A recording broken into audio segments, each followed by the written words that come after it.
Okay, now we'll try this one more time. Welcome to another edition of Double Crossed Radio.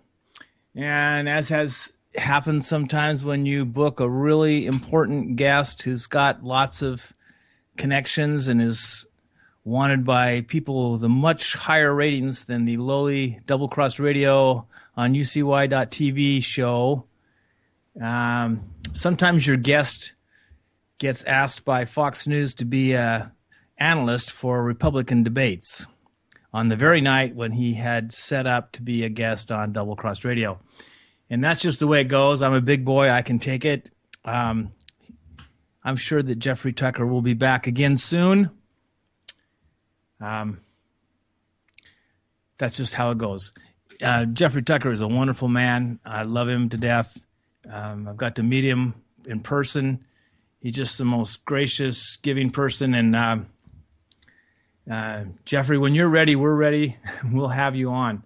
But there is that one thing going on tonight. That's the Republican debate, and you guys are going to hear a lot of people talking about it. But right off the bat, you can see that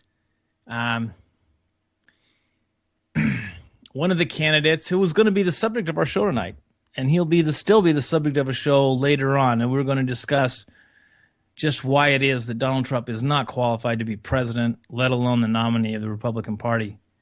The man is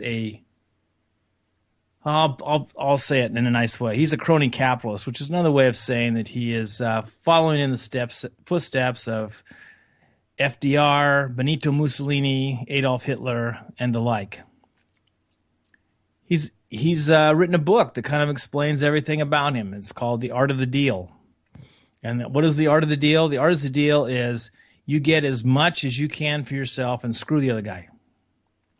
And that means if you have to buy influence with government, that's what you have to do.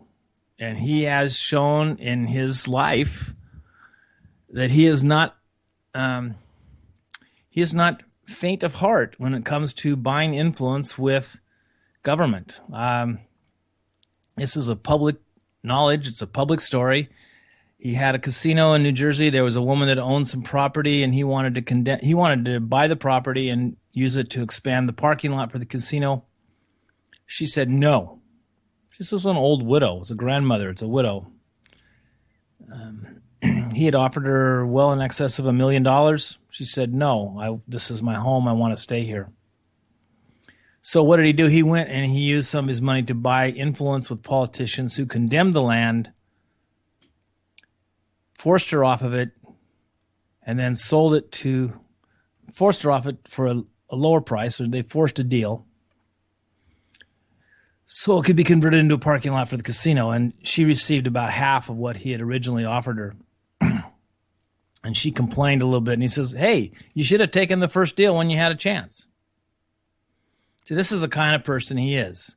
And he probably spent that other half buying the influence with the politicians to get the thing that he wanted. It works at this price.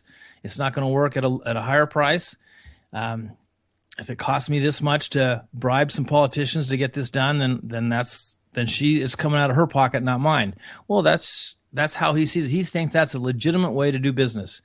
And I don't think I want to live in America where a guy like that's president. I'll just sum it up for there. But let's see. They start off the night on this debate. This is really, I'm going to read you some of the transcripts of what's going on here. They start off, and Bret Baier asks,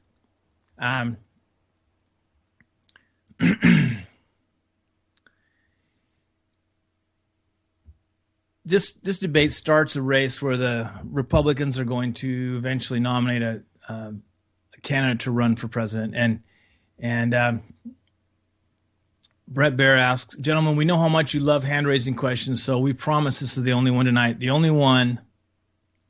Is there anyone on stage, and I can see hands, who is unwilling tonight to pledge your support to the eventual nominee of the Republican Party and pledge not to run as an independent candidate against that person? Again, we're looking for you to raise your hand now. Raise your hand now if you won't make that pledge tonight. And Mr. Trump raised his hand. So that tells you for him, it's part of the deal. He's negotiating still. He's making the deal. The deal's all about him. It's all about whatever. It doesn't matter about what's right. It doesn't matter about, is he really a Republican? He has donated a lot of money. He's just recently, he had spent a lot of time with the Clintons. I think this is the Ross Perot strategy being put in play. To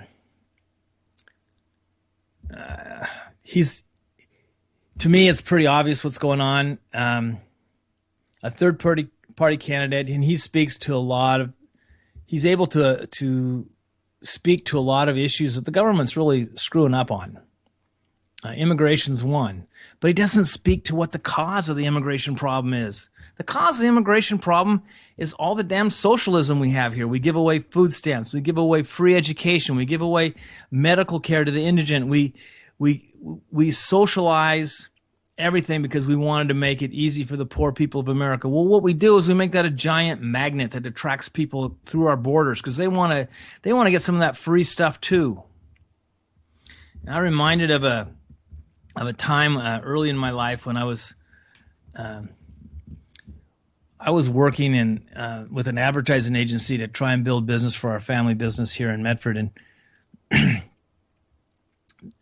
one time we were having lunch with this advertising guy, and he was trying to find out more about what the spirit of our company was, what the mission statement, only in a lot more drawn out and explicit language. He wanted to really know that. And he related a story to me about a time when the person that he was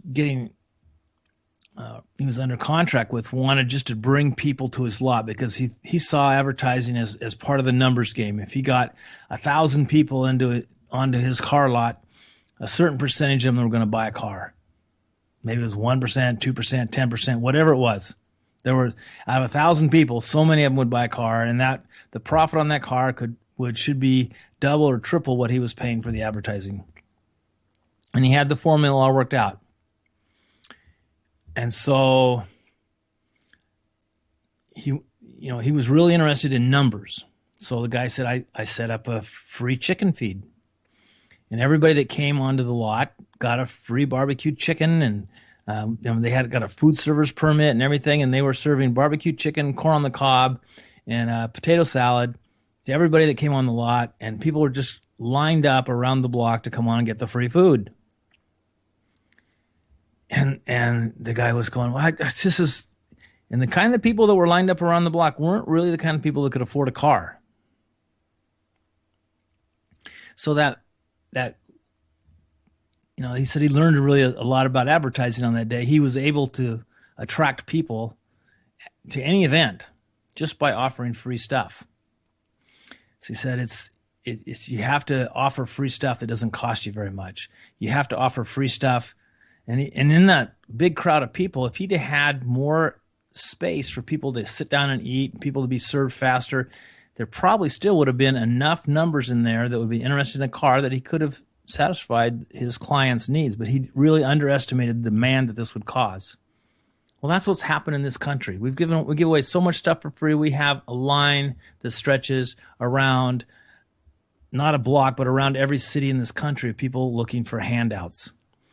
And to them, the handouts that Americans used to receive are a better standard of living than they could ever hope for in the country they come from. So why wouldn't they leave that country and come across the border? Well, they should. I mean, that's the rational decision. If you're going to have a better life by just walking across an arbitrary line on a map, and all of a sudden you qualify for all these benefits and things without doing anything, well, that is what is causing the immigration problem. If there were no freebies, if we didn't have a socialistic welfare system, there wouldn't be any immigration problem. There was never an immigration problem. I mean, there was never a problem with border with Canada or Mexico up until the time when we started to give away stuff for free.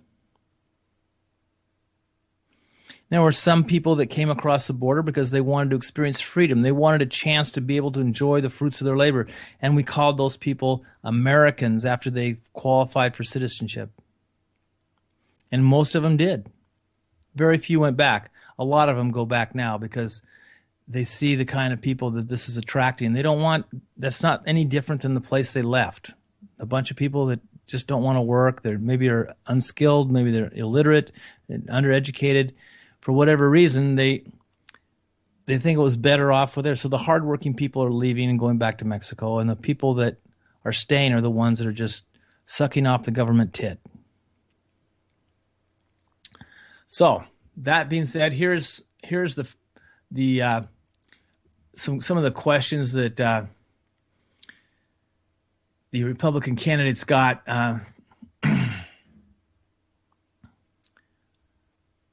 Let's see here. There's a lot. I mean, most of these things are. It's like the media is laying into them, but there was one really particularly good exchange between. I have to go on. I have to update this. It's between Rand Paul and Governor Christie of Maryland. And by the way,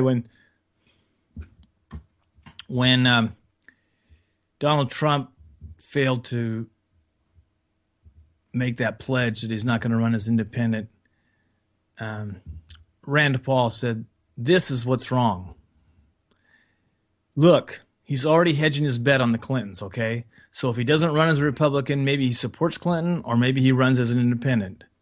Now, I think that he's probably can see through this just as clearly as I can.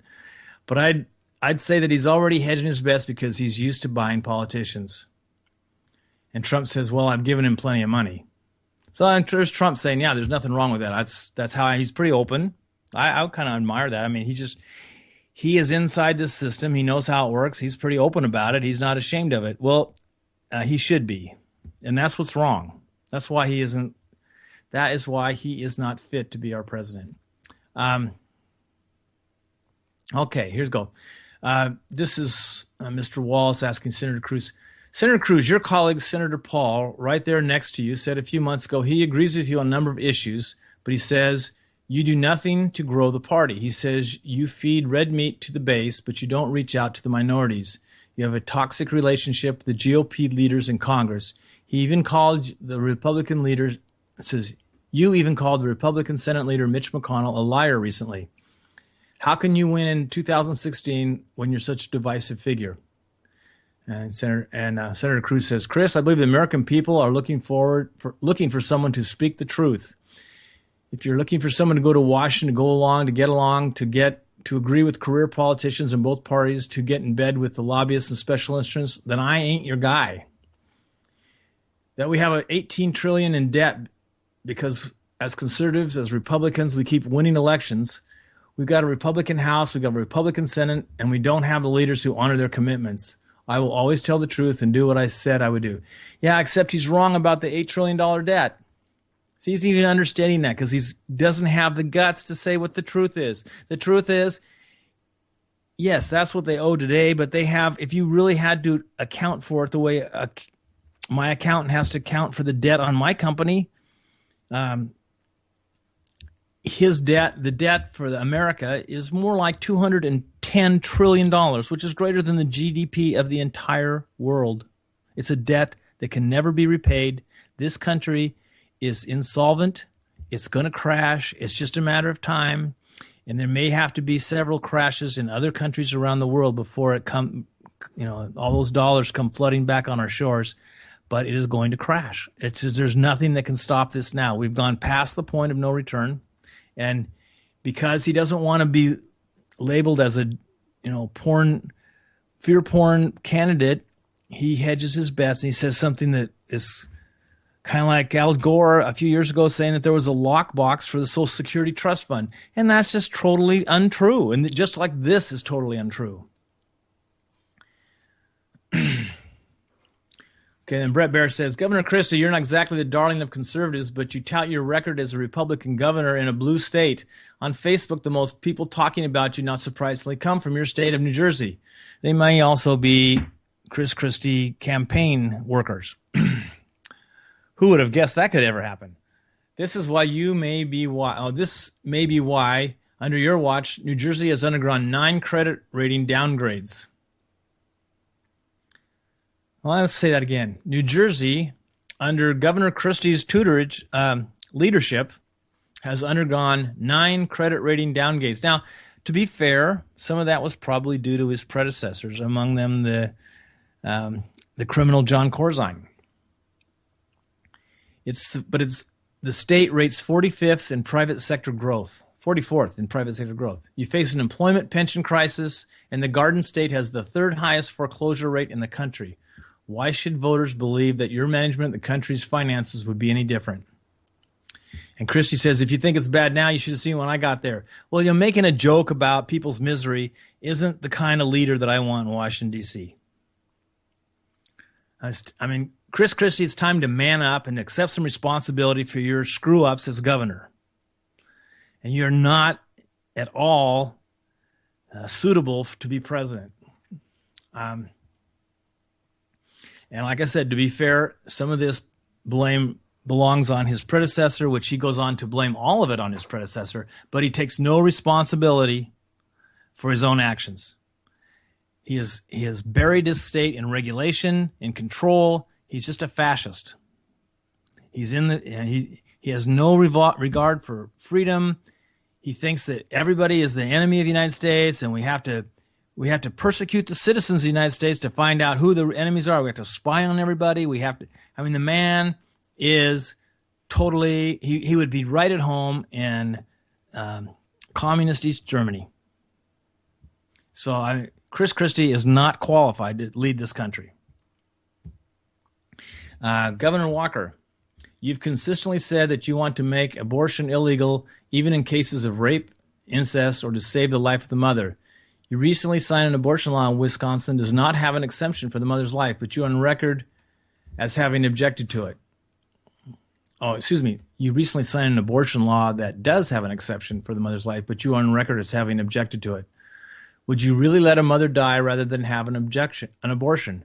And with 83% of the American people in favor of a life exception, are you too out of the mainstream on this issue to win are you too out of the mainstream? That's a really odd way to phrase that. To win the general election. First of all, before I get to Governor Walker's answer, I think that Megyn Kelly shows how totally out of it she is. She does not consider that baby to be a life. Now, whether it's the mother's choice, whether that life should be ended or not, man, we can debate about that for a long time. But they consider it a fetus. They call it another name, but don't call it a living human being. Let me tell you, if I was pregnant, which would be pretty impossible, it would be a biological miracle, and my life depended on whether I aborted a baby or not, I'm not sure how I would decide. And I would hate for that decision to be a crime. And I don't think the government has any role in this matter other than to protect the life of the baby. So they're supposed to protect life. That's part of our Declaration of Independence, that we're trying to preserve life, liberty, and the pursuit of happiness. But there's 2 people here that have their lives at stake, and that makes it a very tough decision. And I don't think government should be left up to it, because government is going to always side with the voter. And babies don't vote for 21 years. So it's going to be a pretty easy vote or decision for any politician. And I really think that that's kind of how I see it. I really think that in a lot of these cases, the threats to the mother's life are overstated. And in cases where they're not, babies can be taken prematurely. I have 3 grandchildren who are all premature infants. They're born. One of them was not expected to live, and she's now she's in grade school now, and she's just a bright young woman, just a delight to be around. Tori, if you're listening, just ignore Grandpa's swearing tonight. Fascist isn't a swear word. Okay, and she was almost $1 million baby. It cost pretty close to that much to keep her alive in intensive care and whatever. So I don't think most women's lives are threatened up to 6 months. And there might be exceptions to that. But at that point, a baby can be taken and kept alive in a lot of cases and can be still born. I don't mean stillborn. I mean could still be allowed to be put into an intensive care situation and be brought up. So I just think that there's people are denying the fact that we live in a really technologically advanced age, and we should try and use that technology to preserve as much life as possible. If the mother doesn't want to be financially connected to this child, well, that's another thing. She can put up for adoption. I think there's a lot of people who can't have children would love to adopt a child that that is available. So I think there's a lot of things that we're not looking at as alternatives to just killing the baby just because we can, because that's the easiest way out. And then when you start saying, well, there's nothing really wrong in doing that, then all of a sudden there's nothing wrong in selling baby parts for profit, for people getting hundreds of thousands of dollars for a baby. And what they do in those cases is they still abort the baby. They deliver it living. They keep it alive for whatever length of time they need until the recipient of the organs that are going to be donated arrives, and then they harvest the organs of the baby. And it's just a sick procedure. And there's Planned Parenthood. That's we want to do whatever they say. Those people are sick. This is not the work of a civilized society. This is a work of people who eat their own almost. It's like cannibalism. It's worse. Okay, so let's go on to some more stuff here. Here's a question for Senator Paul from Brett Baer. Senator Paul, you recently blamed the rise of ISIS on Republican hawks. You later said that statement, you could have said it better, but the statement went on and you said, quote, everything they've talked about in forest policy, they've been wrong for the last 20 years. Why are you so quick to blame your own party? And then Senator Paul, he says, first of all, only ISIS is responsible for the terrorism. Only ISIS is responsible to depravity. But we have to examine how are we going to defeat ISIS. I've got a proposal. I'm the leading voice in America for not arming the allies of ISIS. I've been fighting amidst a lot of opposition from both Hillary Clinton as well as some Republicans who wanted to send arms to the allies of ISIS. And so he said some Republicans, that's code word for John McCain, Senator Lindsey Graham, people who are just despicable. ISIS rides around in $1 billion worth of U.S. Humvees. Yeah, they had the army go out there and set up base camp or whatever and then just abandon it and leave all the equipment there. ISIS comes in and they just take it over. $1 billion worth of U.S. Humvees. And you wonder why they're overwhelming the villages and being able to cause all the disruption and trouble that they do. Well, they've been well armed by the U.S. Thank you. We've got to stop. We shouldn't fund our enemies, for goodness sakes. So, that seems to make sense. I like Rand Paul. I think that was a pretty well-reasoned answer. Let's go on some more here.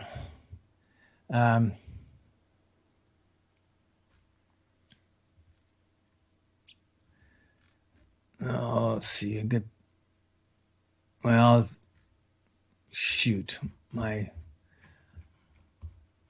My transcript has run out of space, but I will also address. I was listening on the radio before we came on the air. I don't listen exclusively to UCY.TV, but sometimes there isn't a live coverage of an event like this. So I was listening to, I believe it's a Fox affiliate, and they were just covering an exchange between Governor Christie and Senator Paul. And Governor Christie was talking about how important it is to give the security agencies of this country all the tools they need to find terrorists.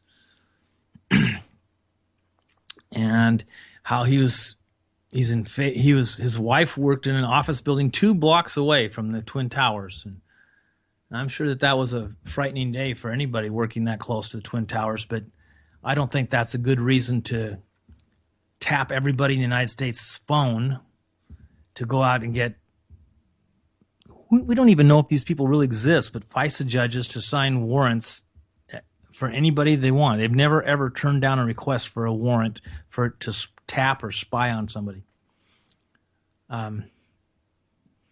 We don't even know the identity of the FISA judges. They're anonymous. They could be a machine that just always says, yes, go ahead. You don't know.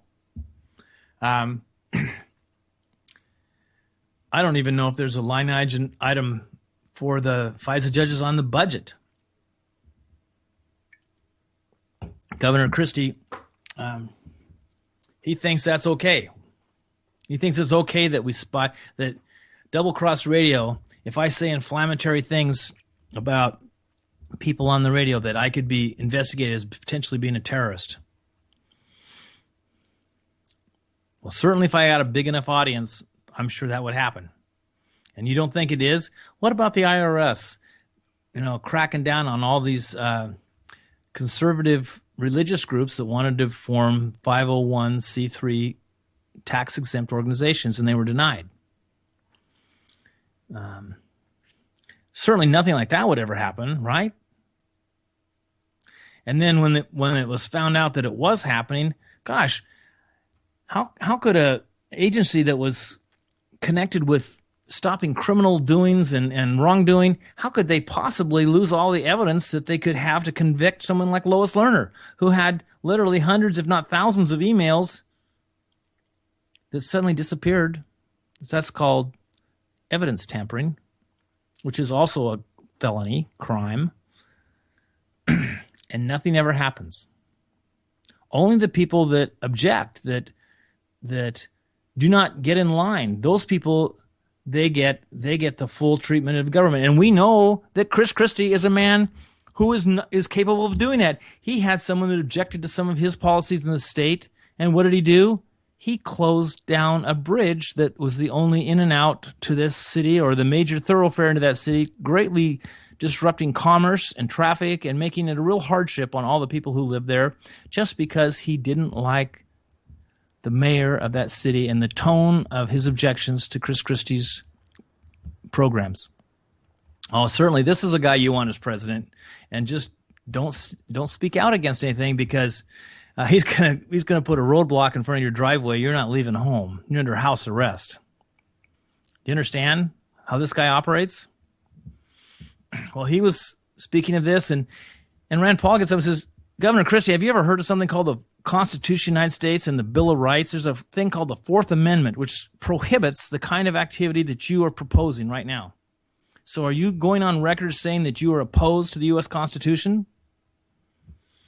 And then Governor Christie says, that's a crazy-ass answer. He didn't say ass. I think he says it's a crazy answer. It's like, and then it was not. That was absolutely the greatest answer I've ever heard.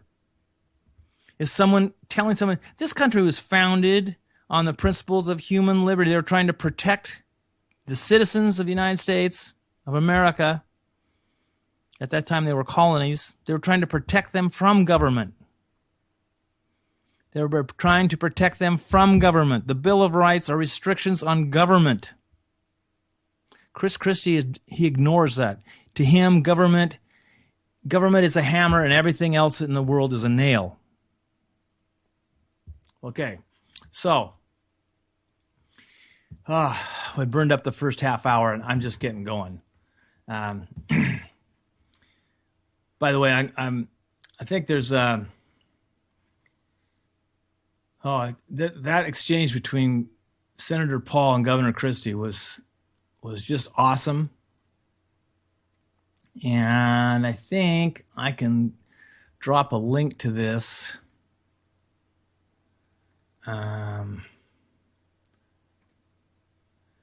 I'll just read some of the quotes from what I was trying to describe.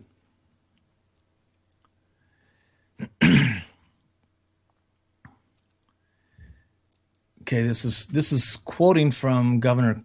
Oh, that was Trump. Wait a minute, we got to get it down to Christie.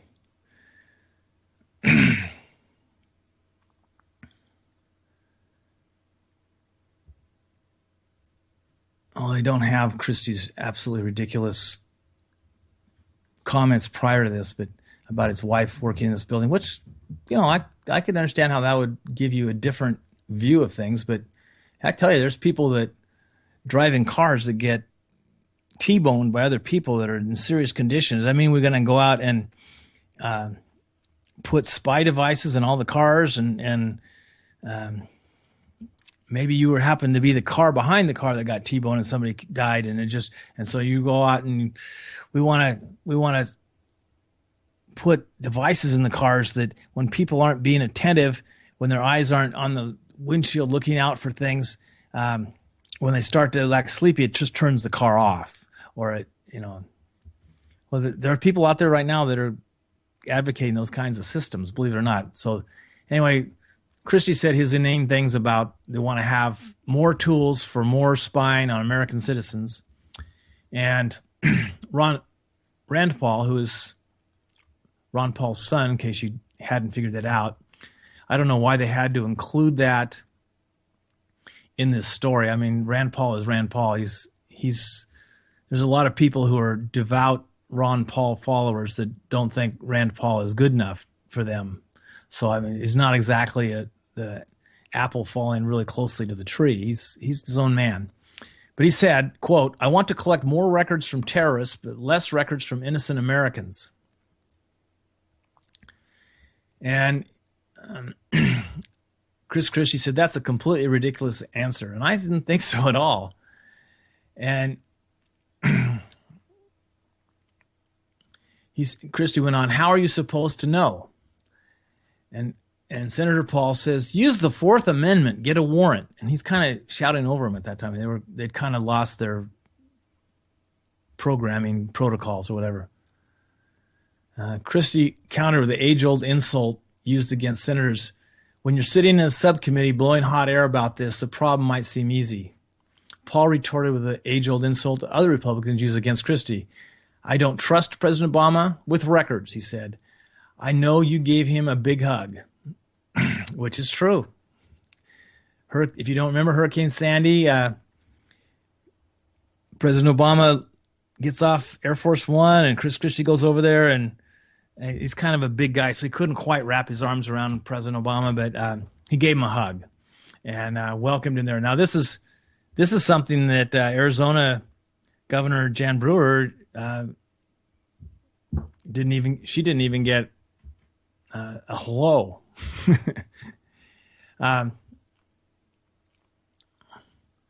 But time and time, this is from the news press, time and time again, the debate returned to Trump and his long history of over-the-top statements and flirtations with Democrats and democratic ideas. It's not democratic ideas, they're fascist ideas. If people would just start to learn what the definition of fascism is, it doesn't mean that you put Jews in gas chambers. That was just a diversion, divert people's attention to try and blame a scapegoat for all the problems that the economic policies of the fascists in Germany. And when they were in the 1930s, fascist wasn't a dirty name. It was an economic policy, and there were a lot of people in the United States who supported it, including one Prescott Bush, the matriarch of the Bush family, who supported Hitler during World War II.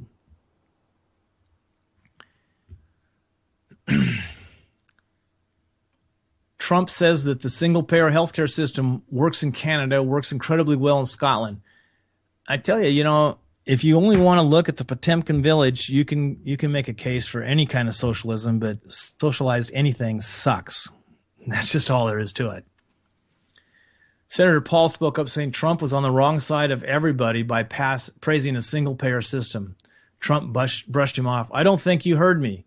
You're having a hard time tonight," he said. I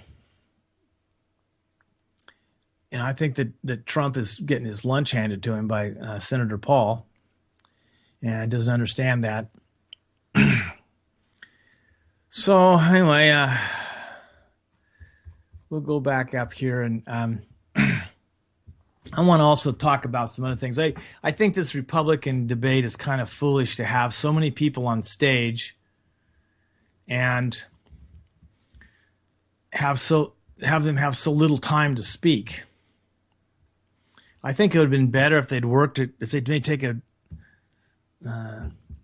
page off of maybe the NFL or the Major League Baseball and have kind of a playoff system where you emerge into a Final Four or something, where you can have a real in-depth. The people that are winning the preliminary debate rounds get to move on, and the rest of them get dumped. And maybe the top 2 out of each preliminary round move on. And you could have several preliminary debates, and you just draw the names at random. And when you finally get it down to 4 people, you could really have 4 people that really had solid, coherent, had a base, had a following. You could set up the Republican Party could set up a fundraiser where the people could vote with money. They could pledge $1 a vote to the Republican Party, to the National Committee, and they could have all these primary things, and maybe the richest guy would win because he had the most money. Well, that's the way it goes. I think at $1 a vote, and only one person can vote at a time, I think a rich guy's going to have trouble winning. I think the person that's garnering the most votes, the most support, is the person that's going to win. And I don't think this is money buying election. I think this is, you put the threshold for a vote low enough that anybody can vote that wants to. And you could maybe even have, I would sponsor somebody. You could have guys out passing out money, though, and it still isn't going to guarantee that someone's going to vote for that person. And they might not. But if millions and millions of people are watching this, the amount of vote tampering and vote fixing that goes on isn't going to influence things that much. Well, anyway, I think this whole debate thing is just kind of a laughing matter. I think there's when you have, in a day of this age of technology, you can't put creative minds into figuring out a better way to do something. You could even, if you didn't have such an illiterate populace, you could have a question posed, and and the candidates are all in isolated rooms, and they have an hour to write a response. And then they get another question, and they have an hour to write a response. And they do that all day for 8 hours. They have 8 major questions. And then the public can read their questions that were fed them, and they had no knowledge of what this question is going to be. Just read their opinions on these subjects, or you could give them a half an hour and ask 16 questions. That would be much more effective, much more illuminating. Their answers would be there in black and white for people to read. It's out on the line. It could be used against them or for them in the coming elections. What they say is what's going to be recorded. And that's what they believed. And people that have solutions to problems are going to advance, and people that are just people like Donald Trump, who is very good at pointing out the evils and the bad things in the present system. Well, that's not so hard to do. I mean, that's what we do every week on this show. I could spend 15 minutes going through some news headlines and find enough things that are obviously wrong to point out this is wrong, this is wrong, this is wrong. But it's the people that have solutions to those problems that should be the ones that advance, the ones that are thinking outside the box, that are creative, that have, and I'm not sure Rand Paul's that guy. I know his dad was. Ron Paul's an idol of mine, and I love that man. And he changed my life. And I'm not sure if Rand is exactly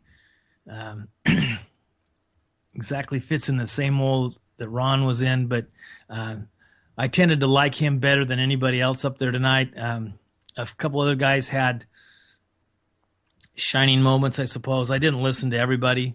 I'm going to have a full confession there. But I tell you, there's some guys up there that I am not ever. I mean, I will go to hell before I vote for Chris Christie, Jeb Bush, Donald Trump, Dr. Ben Carson. Those people have no place in America as president. They do not understand what freedom is. They do not understand how important freedom is to our economy. They don't understand how important freedom is to everything. And they will not protect individual freedom. They think that you can have a collective freedom. There's no such thing. There's only individual freedom. So enough about that. Let's get on to some other things.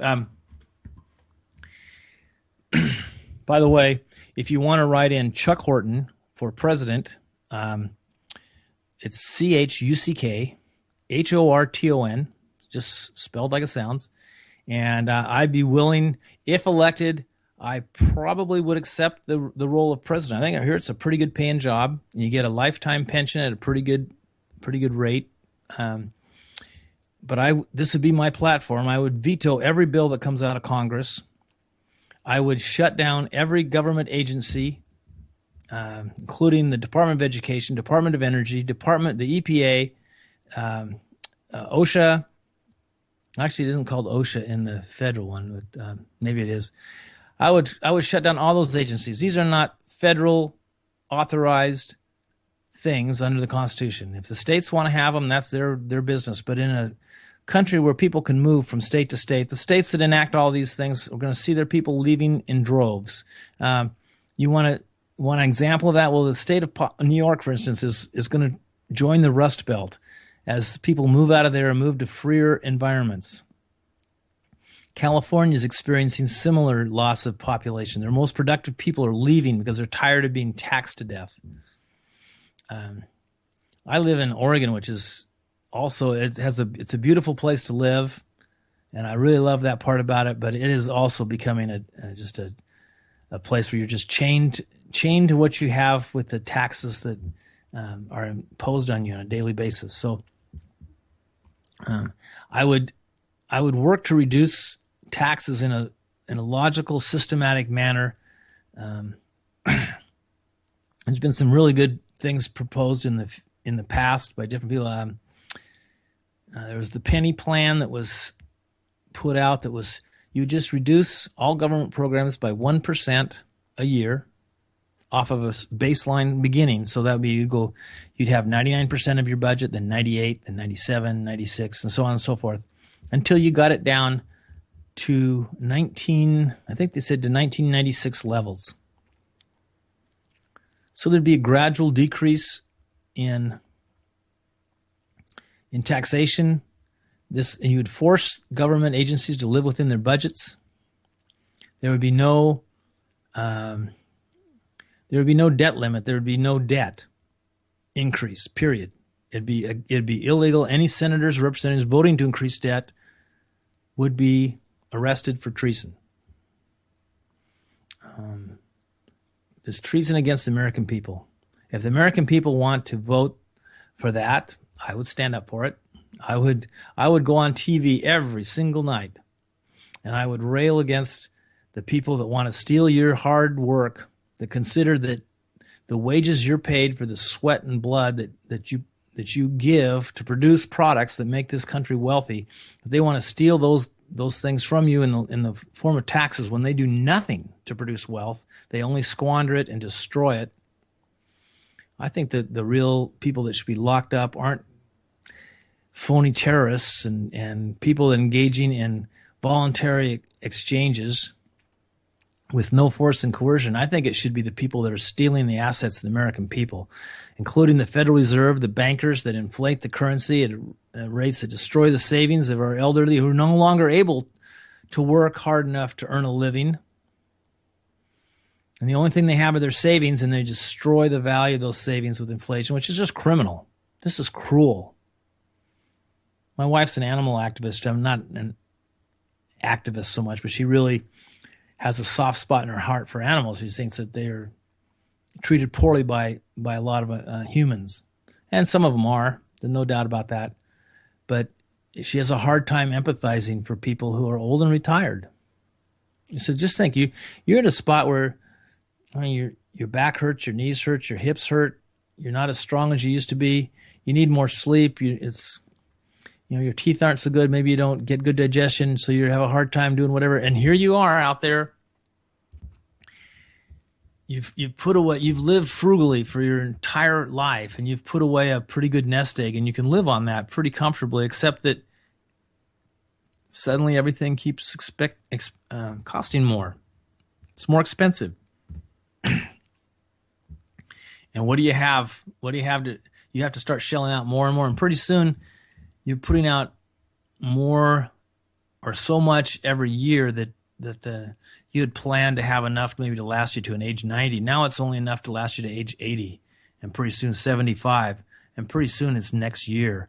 And at 74 years old, or 70 years old, let's say, and it's going to be gone by the time you're 71, how are you going to go out and earn more money at that point in time in your life? But if they hadn't inflated the currency and caused all these price rises, that person had been able to support themselves and take care of themselves well into their 90th birthday. well past the average life expectancy of the American person. Well, I know some of you are saying, well, it's their own fault. Well, it isn't their own fault. They put their trust in people that were not trustworthy. And that's a criminal action that they've been defrauded of the value of their hard work their entire life. They work so hard, they get to a certain age and that they're not capable of it anymore. And some people, they have strong families that can kind of take them in. You see that in a lot of third world countries where the old people live at home with their children's families. I don't think that's going to happen in America, because in America, the people that are the kind of the transient workers are they're the middle managers, the people that move from city to city because that's how they get promoted and how they get advanced in their jobs. And it just destroys the concept of family. And there's no one there to care for these people. And they're lonely. I don't know. I think it's all caused by the Federal Reserve. A bunch of greedy bastards. They counterfeit money. They use it to buy hard assets. The money slowly filters into the system and it inflates the price of everything. And we live in a technological age. That's one of the things we were going to talk to Jeffrey Tucker about had he been on the show. And we're still going to talk about this, so I don't want to go too far into depth this. But the technological things, the advances that are being made, they should be making everything less expensive. Our productivity is increasing every single year, yet things cost more. Why is that? It isn't because of scarcity. There is more. We're finding more and more oil, precious metals, everything, in all commodities like that. There's and if we did have a shortage of something, or there was some kind of mine disaster or whatever, it's only a short-term blip. The general trend should be for prices to be falling.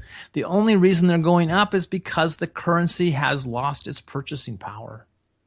And that you can pin precisely on the bankers at the Federal Reserve, the J.P. Morgan Chase, the Goldman Sachs. Yeah, and those people are criminals. So I would probably work to have, if I'm still alive, I mean, they're pretty good at assassinating presidents that come after them. But if I was still alive, I would then start going after the crony capitalists and they may disappear right away if you eliminate things like the FDA and the companies that give cover for all these pharmaceutical companies, and they allow them to put their things out there and give them intellectual property rights on products that are really like aspartame that's a poison. I was listening to an interview with Jim Marrs today, and he's talking about one of the things they shipped over to the desert in Iraq for all the soldiers fighting. They shipped cases and containers full of cases of diet soda, aspartame. Now, aspartame decomposes to formaldehyde and methyl alcohol at temperatures over 85 degrees Fahrenheit. And that is problematic for somebody who drinks some of it because our body temperatures are 98. But, you might be able to eliminate some of it before it's totally broken down, or it may not be totally converted by the time you get it out of your body. So you're slowly poisoning yourself, but, whatever. But sitting in temperatures that are above 85 degrees, and these temperatures over there are more like 120, 140. Oh, this stuff is poison in the body. It's already formaldehyde. They're going to serve them formaldehyde and methyl alcohol for a beverage. It doesn't even taste sweet. And is there any wonder why these servicemen come back from that area and they got all sorts of health problems?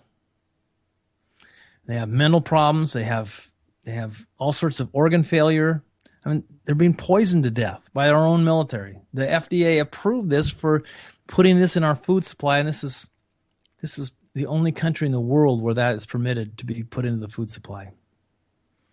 And that's because they were bribed by a guy named Donald Rumsfeld, who is also a fascist.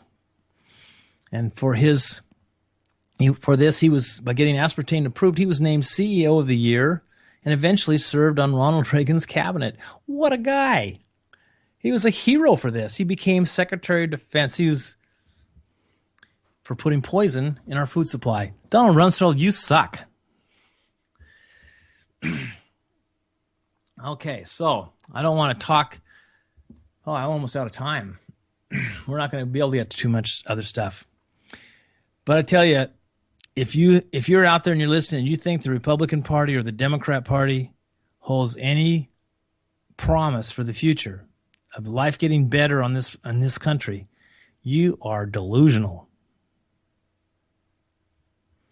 I'm going to say that again. If you hold out hope that there's anybody, and I have to say I'm partially delusional because I think Rand Paul is possibly capable of orchestrating some change, but I really think he will have trouble getting it done because anybody that seems to be successful in starting to dismantle this Leviathan, they get shot by John Hinckley, whose parents had dinner with then Vice President H.W. Bush,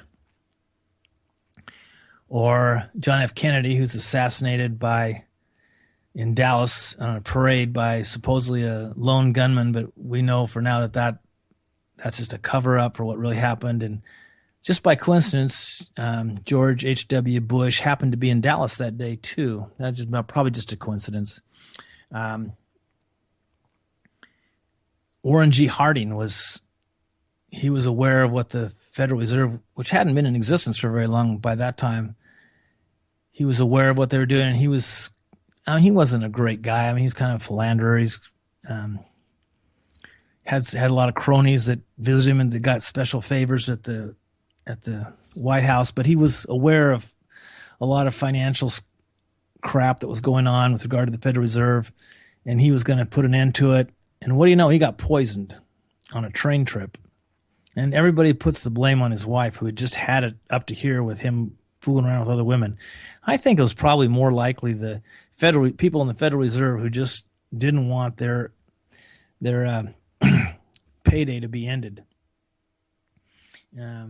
These people, they play for keeps. There's a lot of bankers around the world who have mysteriously died in the last year and a half. I mean, a lot more than you would normally expect. I mean, the death rate among bankers who are involved in, pretty high up financial is very large. I wouldn't put life insurance policies out on these people. It's that high. So it's one of those professions you don't want to be in. So I'm not sure how much Rand Paul will be able to accomplish. I think it looks like he's going to succeed at something. He'll probably be shot or poisoned, or Air Force One will blow up, or you never know what will happen. So I kind of hope he doesn't get elected because I like Rand Paul. But the only thing that's going to change this country is if everybody out there becomes aware of what's really happening and stop blaming other people for their inaction. You have to become active. You have to understand how the Federal Reserve works. You have to understand how all these government agencies are manned with people that used to work in the industries they regulate, and they just do whatever they're told from those people. I mean, Monsanto has the guy that's the CEO of Monsanto is now working as the head of the FDA. I mean, gosh, no conflict of interest there. So, go on and enjoy the debates and keep that illusion that you have some kind of choice or you have a chance for freedom in this country, if that makes you feel better. But realize that this country it's already been cooked. We're already in the oven. They've already put the thermometer in us, and now they're starting to turn the heat up. And pretty soon the little thing is going to pop, and we're done. They can stick a fork in us, and they're going to carve us up and eat us. Just like they're doing to Greece right now, our turn will come soon. So I really don't have anything left. You can't call in tonight because I didn't get phones forwarded. I do have to say this, that I really appreciate all those out there in chat who say hi to me when I pop in there every once in a while. I think got a lot of clear-thinking people in the chat room, but I think anybody listening to rebroadcast this show, you guys got to go out there and start reading some real true facts. Don't rely on this mainstream media to give you your information because they just cover stuff up. They are owned by the people that run this whole fascist enterprise. 95% of all the media is owned by the same people. They're owned by corporations, and the same people sit on the boards of directors of all these corporations. The same couple hundred people. I just don't know how we could be so asleep to these obvious facts that we're being fed propaganda on a daily basis by these mass media outlets. Well, music's going to start pretty soon, and they have a commercial break between shows now. So I think I'm about done. Thank you all for listening tonight. I will keep everybody informed as to when we're going to have Jeffrey Tucker on. He's going to be an awesome guest. We're going to talk about some great stuff when he comes on. We're going to talk about Donald Trump. We're going to talk about Bitcoin. We're going to talk about how technology is the technology, the new technologies that are emerging, how they are the bolt cutters that can release the shackles around us and free us from the slavers that are trying to dominate our lives. So until then, stay dark, my friends. Or go dark. That's my new slogan. Go dark. Be subversive, but be nonviolent. We need to destroy institutions, not people. And the institutions that enslave us deserve to be destroyed. Slavery was outlawed by the 16th Amendment, and taxation is just another form of slavery. So, that's all for tonight. I don't hear any music. Wonder if I'm on. Let's see here.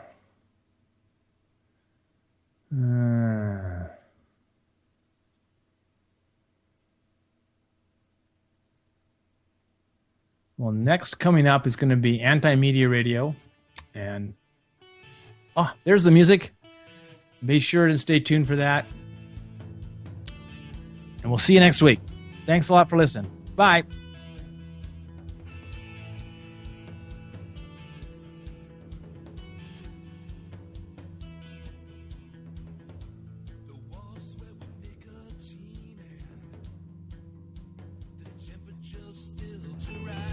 So one more time.